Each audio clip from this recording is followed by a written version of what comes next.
I'll tell you what, I am beyond pumped to bring you here. Chateau Tanunda. It's my first time, and if you haven't been here, it's just got to be on your list of places to visit.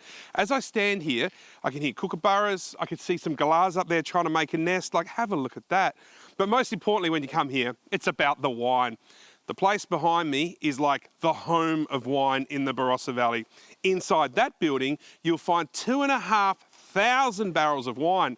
How many bottles is that? I can tell you, it's 1 million bottles of wine, and they're just waiting for you.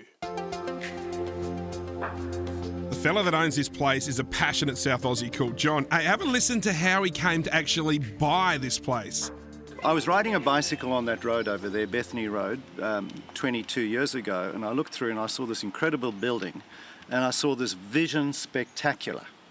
I got on the phone and I called John Duval, who was the Grange winemaker. I said, for sale, one thing led to another. Yes, I bought it over the phone.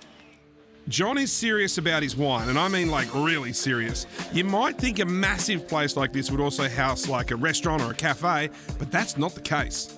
We don't have a deep food offering. We don't want to, because the reverence of the chateau is about wine. And ever since we stopped making coffee and all those sort of things, our sales went up because the guys had the time to engage with our consumers on a tour of what the wine is all about, what the history of the chateau is about. And that's resonated very, very, very well. The chateau it's the largest family-owned winery in the Barossa, also one of the largest buildings in the Southern Hemisphere back in 1890. These days we're rated in the top 40 wineries of Australia by Hugh and Hook, which means the wines must be pretty good. And we welcome thousands of visitors every year to this chateau to experience what we do and what we can make. They had 96 stonemasons on here. 96. They built the place in 5 months flat. Try and do it today. No machines. Made the bricks on site. Carted all the bluestone from Bethany. In 5 months, they got this place going.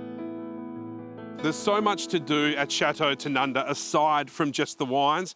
Croquet, or croquette as I just accidentally called it, is massive here, and I don't think I've ever been to a winery that has got such a beautiful grounds. This place is absolutely stunning.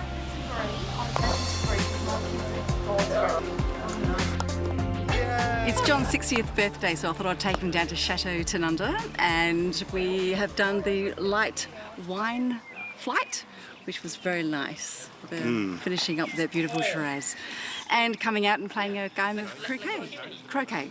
So it's been a good day, good end of the day.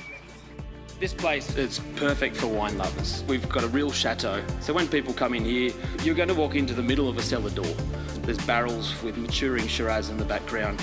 You get to taste through wines from vineyards which are 50, 100 and 150-year-old. Old wine expressions is one of our hallmarks. Mitch gave me some pretty good advice about talking to John. Whatever you do, don't ask him about the train. You see, John wants to have a tourist train going through the Barossa Valley, stopping off at towns and wineries. He's been trying to get it to happen for years. Amazingly, all the tracks and everything else is already here. This would be the greatest train journey of the wine industry anywhere in the world. My dream is to have an hour and a half return trip down to Gawler where people sit at nearly 2 meters high, looking into the vineyards, interacting, and they can stop off at any of the little wineries along the way. It's a total immersion, not only just in wine tasting, but in the culture of wine growing.